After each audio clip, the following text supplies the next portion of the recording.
Sziasztok, ez itt a Market Lens csatorna. Folytatjuk a mini videósorozatunkat a pénzügyi kimutatásokról a második résszel, amiben a balance sheetet fogjuk megnézni, azaz a cégnek a mérlegét. Mielőtt belekezdünk, fontos néhány kifejezést megérteni, ezeket fogjuk most végigvenni. A balance sheet, vagyis a mérleg, megmutatja egy cég eszközeit, kötelezettségét és saját tőkéjét. Az assets, vagyis eszközök, megmutatják, hogy egy vállalat milyen erőforrásokkal rendelkezik, amelyekből valószínűleg a jövőbeli haszna fog származni. Más szóval olyan dolgok, amelyeknek értékük van és segítenek a vállalatnak pénzt teremteni. A liabilities, vagyis a kötelezettségek olyan dolgok, amikkel a vállalat másoknak tartozik, vagy másoknak kell kifizetnie. Például adósságok, hitelek, kifizetetlen számlák, stb.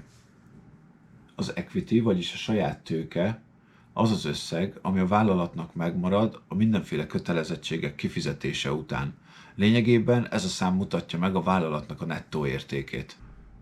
Röviden, az eszközök, amilyen van a vállalatnak, a kötelezettségek az, amivel a vállalat tartozik, a saját tőke pedig az, ami megmarad a kötelezettségek kifizetése után.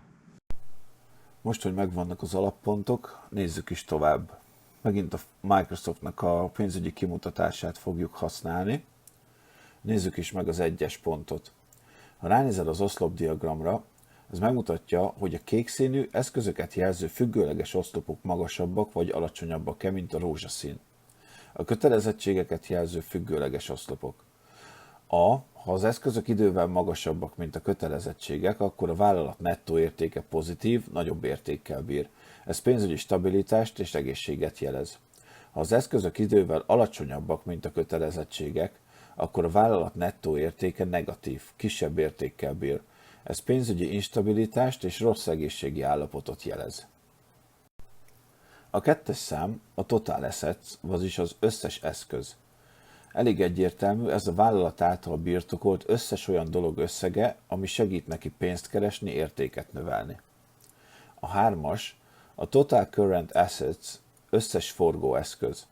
A forgóeszközök élettartama 1 év vagy annál kevesebb, ami azt jelenti, hogy a vállalat általában egy éven belül realizálja a hasznot ezekből az eszközökből.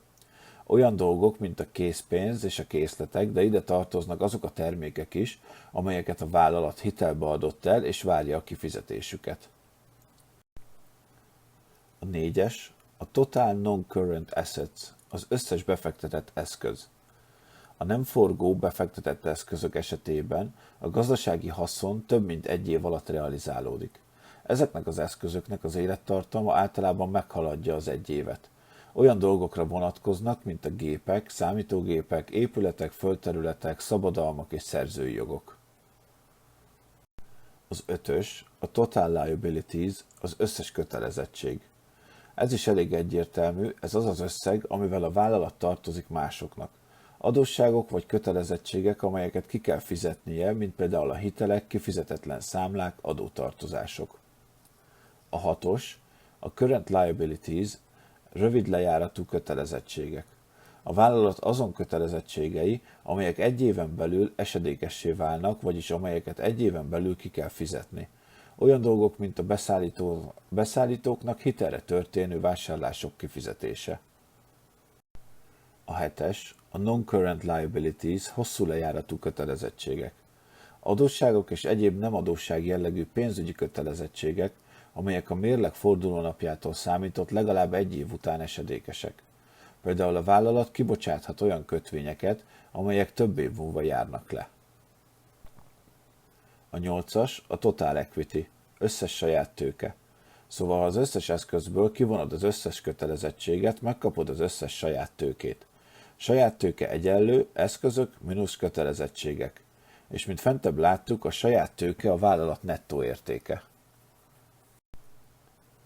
Tehát összefoglalva a Microsoft 2025-ös mérlegét megnézve, a Microsoft 619 milliárd dollár értékű eszközzel rendelkezik, olyan dolgokkal, amikből pénzt tud csinálni. Ez az összeg 191,13 milliárd dollár forgóeszközökből és 427,87 milliárd dollár befektetett eszközökből tevődik össze. Add össze ezt a kettőt, és megkapod a 619 milliárd dolláros összes eszközt. A Microsoft összesen 275,52 milliárd dollár értékű pénzzel tartozik. Ez 141,22 milliárd dollár rövid lejáratú kötelezettségből és 134,31 milliárd dollár hosszú lejáratú kötelezettségből áll. Add össze ezt a kettőt, és megkapod a 275,52 milliárd dolláros összes kötelezettséget.